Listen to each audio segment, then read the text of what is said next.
चाहे वह दलित विमर्श की कविताएं हों, चाहे वह गद्य साहित्य हो,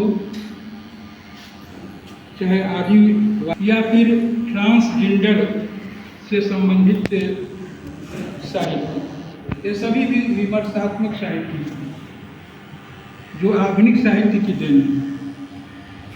आधुनिक काल में इधर के 80 के वर्षों में और 80 के वर्षों के आसपास विमर्शों की एक महान परंपरा, एक विशिष्ट परंपरा, एक स्वतंत्र परंपरा हिंदी भाषा ही नहीं, भारत की विभिन्न भाषाओं में, मराठी, तेलुगु, तमिल, बांग्ला में भी विकसित है। और आज इस विमर्श की अपनी स्थापनाएं हैं, अपना मूल्य है, इसकी इसके अपने प्रतिमान भी हैं, जिन प्रतिमानों पर इन विमर्शात्मक रचनाओं को और रचनाओं का आप मूल्यांकन कर सकते हैं। स्थापनाएं भी हैं इनकी अपनी। तो अब हम लोग पहले पाठ्य पुस्तक में संकलित जो पाठ्यक्रम में जो कविताएं हैं उस पर न आकर के कुछ मौलिक जो बातें हैं उसको हम लोगों को पहले जानने की जरूरत है। आखिर अस्मितामूलक विमर्श है क्या? इसको अगर आप नहीं जानिएगा तो फिर कोई प्रश्न करेगा कि अस्मितामूलक विमर्श क्या है, तो एक मौन के सिवा, एक चुप्पी के सिवा आपके पास कुछ नहीं बचेगा।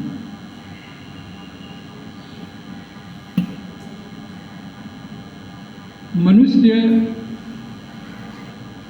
चेतन प्राणी है, हम सभी जानते हैं। मनुष्य की परिभाषा चेतना से बनती है। चैतन्यता, कॉन्शियसनेस अगर मनुष्य से निकाल दिया जाए तो मनुष्य का कोई अर्थ नहीं। और यही चेतनशीलता, यही चैतन्यता मनुष्य को अन्य जीवों की श्रेणियों में सबसे श्रेष्ठ साबित करता है। और समस्त जीवों में मनुष्य अपने को इसी चेतन शक्ति के कारण श्रेष्ठतम मानता है कि मनुष्य 84 लाख जीवनियों में तथाकथित सबसे श्रेष्ठ जीव है। तो आखिर श्रेष्ठता का आधार हो क्या है? मनुष्य श्रेष्ठ क्यों है? किस आधार पर मनुष्य को हम श्रेष्ठ कहेंगे? कौन सी कसौटी है जो अन्य जीवों की तुलना में मनुष्य को श्रेष्ठ बनाता है? इस पर विचार करने की। तो अन्य जीवों की तुलना में अगर हम विचार करें, सोचें, तो देखेंगे कि श्रेष्ठता का जो आधार है वह है बौद्धिकता। मनुष्य इसलिए श्रेष्ठ है सभी जीवों में क्योंकि वह बौद्धिक है। बौद्धिकता का जो लेवल है, जो स्तरीयता है, वह अन्य जीवों की तुलना में बहुत ज़्यादा है। दूसरा जो आधार है वह है तार्किकता। तार्किकता श्रेष्ठता का दूसरा जो बेस है, जो बुनियादी आधार है, वह है तार्किकता। मनुष्य तर्क वितर्क करता है, वाद प्रतिवाद करता है। अन्य जीवों में इस तरह की शक्ति नहीं है। और तीसरी जो बात है वह है वैज्ञानिकता।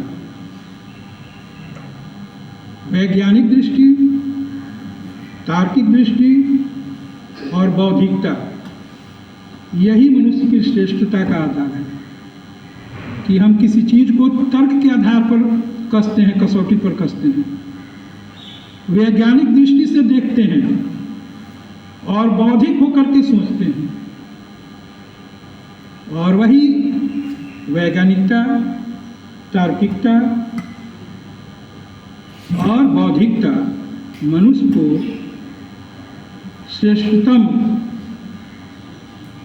बोध से जोड़ता है, श्रेष्ठता का बोध। और जैसे ही मनुष्य के अंदर श्रेष्ठता का बोध होगा,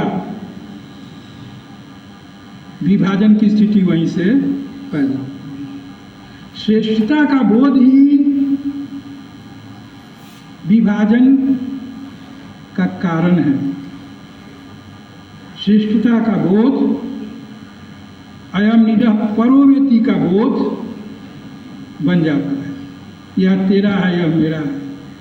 श्रेष्ठतम का बोध होना ही विभाजनकारी भावों को पैदा करने का बोध है।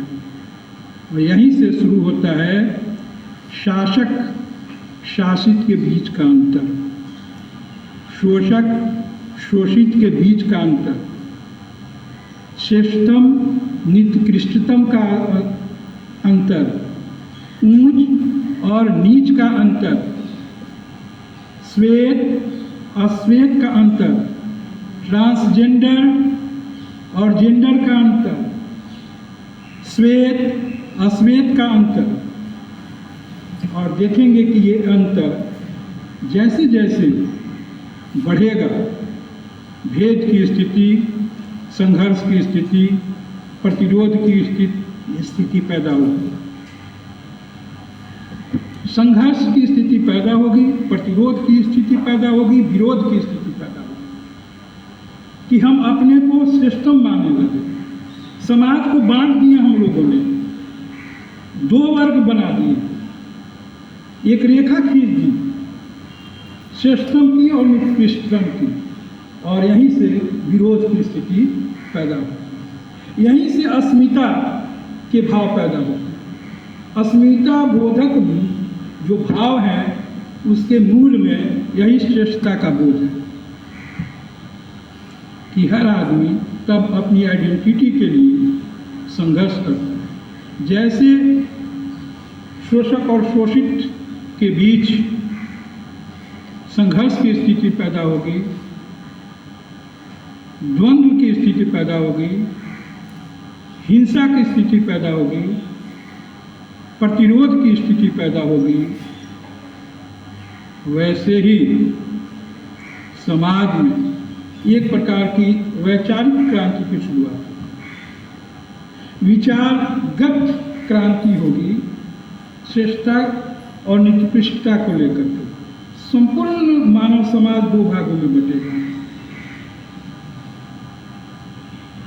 एक वैसा समाज जो शासक बनकर जीवित रहना चाहेगा, शासन करना चाहेगा। एक वैसा समाज जो शासित बनकर संघर्ष के लिए प्रेरित हो। अस्मितामूलक विमर्श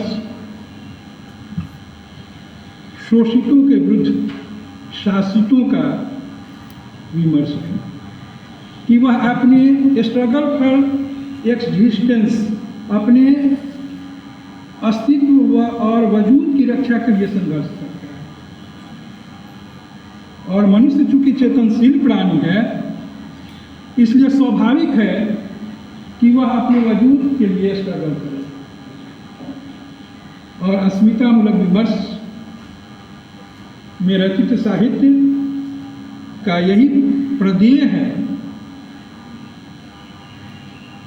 एग्जिस्टेंस के लिए, अपने वजूद के लिए, अपने अस्मिता के लिए, अपने आइडेंटिटी के लिए संघर्ष करना।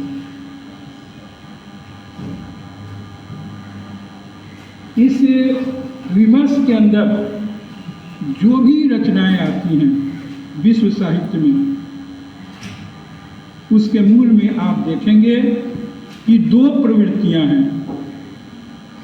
प्रवृत्तियों के विरोध का, प्रवृत्तियों के द्वंद्व का, संस्कृतियों के द्वंद्व का, संस्कृतियों के संघर्ष का संपूर्ण साहित्य में समावेश आपको मिलेगा। सामाजिक जीवन में जो द्वंद्व है, जो संघर्ष है, वैयक्तिक जीवन में जो संघर्ष और द्वंद्व है, राजनीतिक जीवन में जो उथल पुथल हो रहा है, विभिन्न प्रकार की विचारधाराओं के बीच जो संघर्ष चल रहा है, ये सब मनुष्य की उस चेतनशीलता के पीछे जो ये भाव है वही काम करता है। वह भाव क्या है? श्रेष्ठतम का बोध कि मैं श्रेष्ठ हूँ। और यह जैसे मैं आएगा उस मैं के विरोध में, उस वाद के विरोध में मार्क्स के अनुसार प्रतिवाद की स्थिति, एक वाद और दूसरा उसके विरोध में एक प्रतिवाद की स्थिति सामने। तो ये अस्मितामूलक विमर्श प्रतिवाद का विमर्श है, प्रतिरोध का विमर्श है, रिटेलिएशन और रिवेंज का विमर्श नहीं है, ये स्ट्रगल फॉर एग्जिस्टेंस का विमर्श है। तो एक वर्ग जो दूसरे को प्रताड़ित करता है, दूसरा वर्ग जो प्रताड़ित हो रहा है, प्रताड़ित करने वाला और प्रताड़ित हो रहा है के बीच का द्वंद्व, उसके जीवन संघर्ष को इस विमर्श के साहित्य में स्थान दिया गया। और जो भी रचनाएं हैं और जो रचनाकार हैं वह कहीं न कहीं लगभग 99% वैसे रचनाकार हैं जो दूसरे खेमे से आते हैं, यानी शोषक खेमे से नहीं आते हैं, शोषित खेमे से, दमित खेमे से आते हैं, पीड़ित खेमे से आते हैं। और इस प्रकार साहित्य में, खास करके हिंदी साहित्य में ही नहीं बल्कि विश्व साहित्य में 1980 के आसपास हिंदी साहित्य में अस्मितामूलक विमर्श की अवधारणा पनपी। लेकिन विश्व साहित्य में आप देखेंगे कि बहुत पहले 1789 में फ्रांस की जब राज्य क्रांति होती है उस समय इस विमर्श की शुरुआत होती है। और जो अस्तित्ववादी विमर्श की शुरुआत है वस्तुतः पश्चिम के देशों में ज़्यादा विकसित है। और इसका मूल कारण है पश्चिम का मैटेरियलिस्टिक होना, भौतिकवाद होना। भौतिकवाद ने अस्तित्ववाद को जन्म दिया। हिंदुस्तान में मैटेरियलिस्ट बाद में आता है, यहाँ पर आध्यात्मिक चेतना का विकास जाता है। इसीलिए इस तरह की स्थिति बहुत कम है। तो हम देखें कि ये विमर्श कुछ ऐसे उदाहरण मैं दे रहा हूँ पश्चिम के देशों का, जिसमें सोवियत संघ